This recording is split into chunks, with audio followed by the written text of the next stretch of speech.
Jamie here, keeping it cool. Welcome back to my channel, and if you're new, welcome, and I hope to earn your subscription today. If you already subscribed to the channel, great, thank you very much for sticking with us. Today we're just doing a fry update, show you how they're all getting on. What I'm also going to do is move a couple of the fry possibly into the outdoor vat, and we'll show you that in just a second. So I'll spin you around and show you the fry. So here they are, all doing really well now. Tank's still a bit cloudy, but not as cloudy as it was, so it's an improvement. But yeah, they're doing really well. There's my little dwarf one, tiny little fishy. For some reason that one just isn't growing very quick. There's one or two in there that are teeny tiny. Others though are doing really well, growing really good. Got the old Chiba in the front as always. He's such a friendly fish. I've attempted a few times to actually get them to feed out of my hand, which they sometimes do if I'm patient enough. But yeah, doing really well. A few more Chibas in there. Still a couple in there that I think could be Jinring, but growing really quick now. As you can see, all doing well. Got some stunners in there, but unfortunately there is a couple, as Vince would say, a couple of bifters in there as well.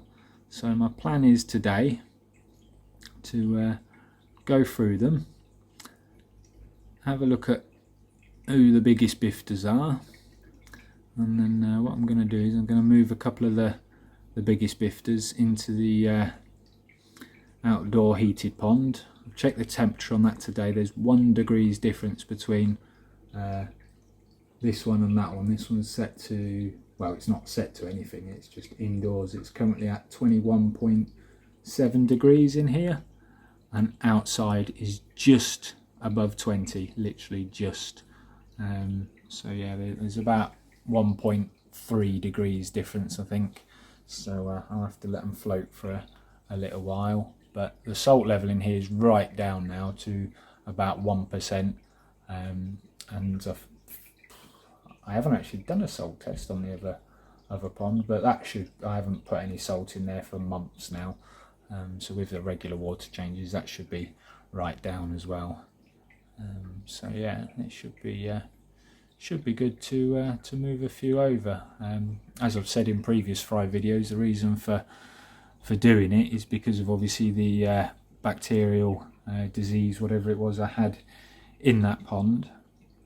I just want to see and check, because the fish that are in there now are not being affected by it whatsoever. So I want to put a younger, weaker fish in there with them, as kind of a test, and obviously because they're growing fast in this tank now, obviously they will start outgrowing it quickly.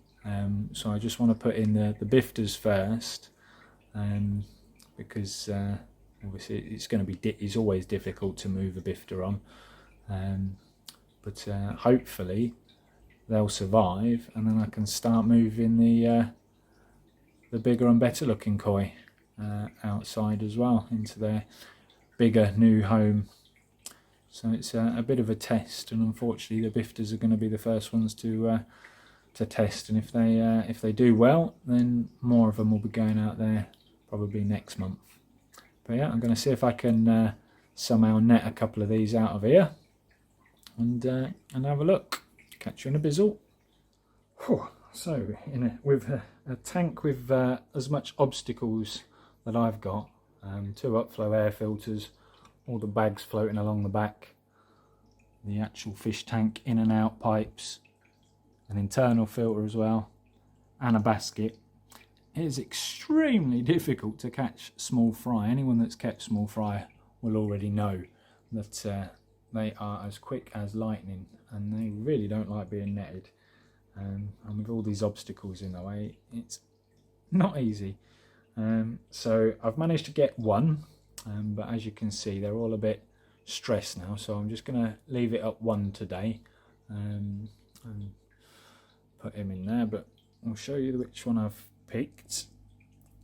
That's the one that I've shown in previous videos, with the shortened gill plates. So if I just bring them up to the surface, you'll see both sides. That's the worst side there, that his gill plate doesn't reach all the way across. But nice fish other than that, good body shape, but yeah, unfortunately his gills have not grown as they should have done, bless him. So we'll give him a test. He's plenty big enough to go out there. I mean, the fish in there are only just coming up to 30 centimetres, and to be honest, there's a couple of tench in there that's about the same size as he is anyway.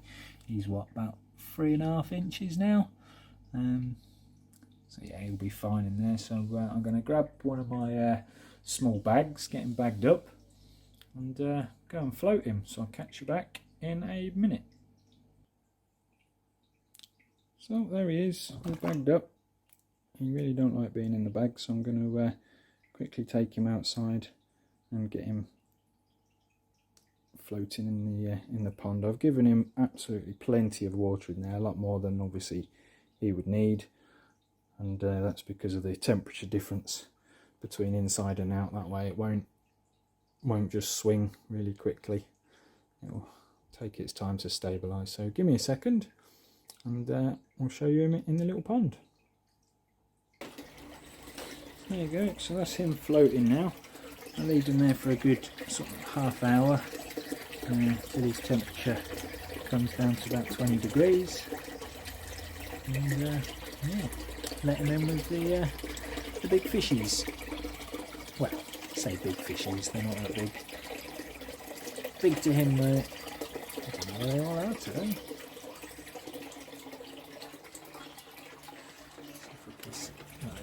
There's a little one.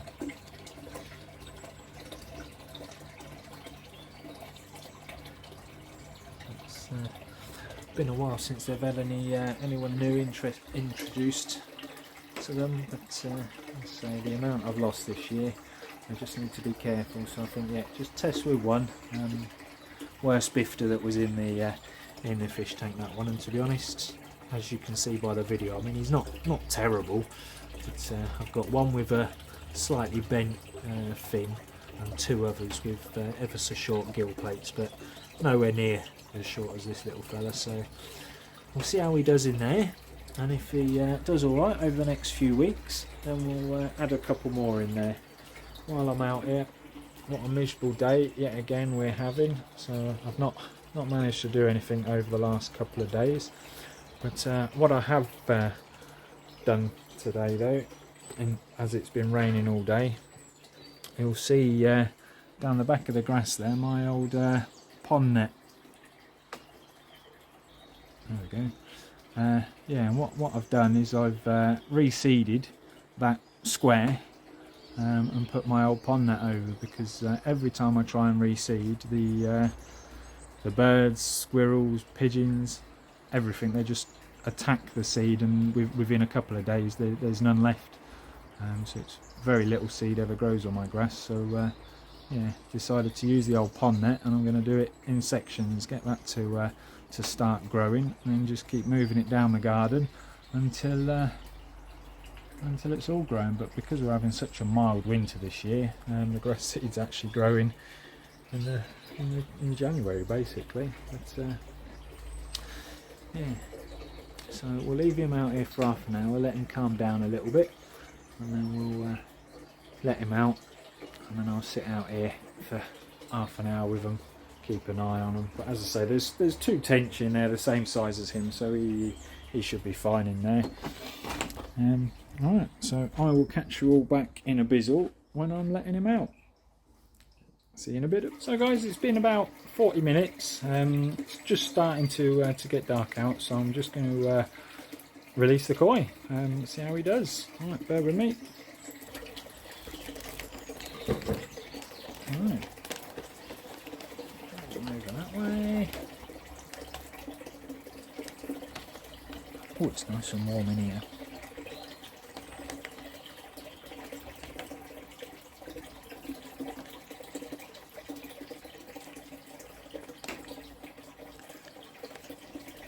Come on. little koi.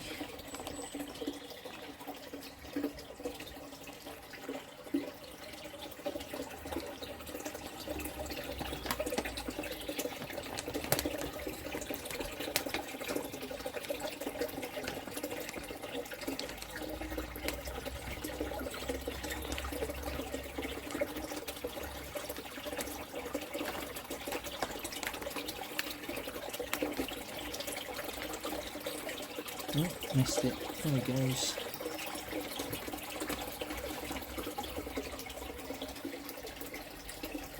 Oh, he's in there somewhere.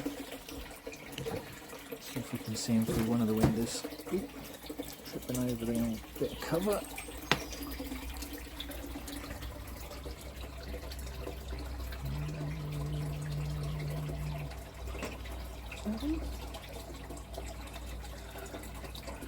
Don't know.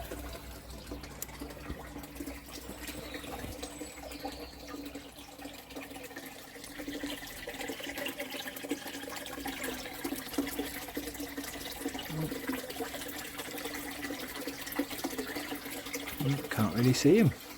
Too small.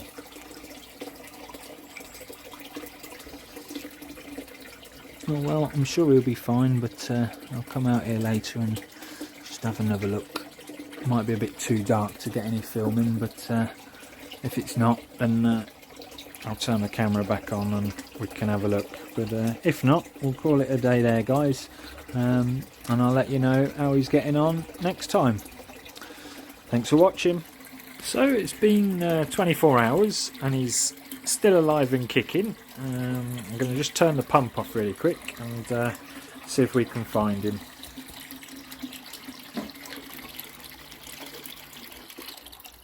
Just for a momento.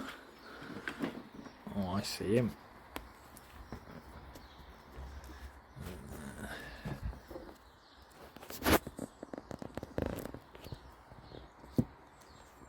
And see his little tail down there, look.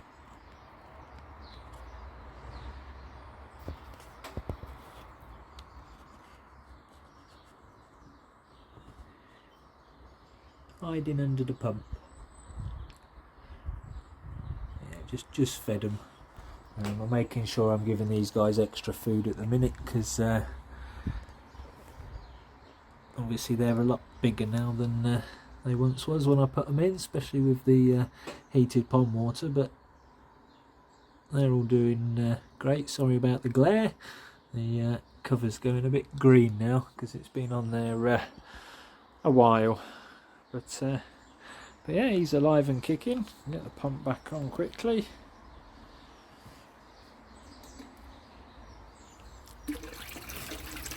Take the heater back in.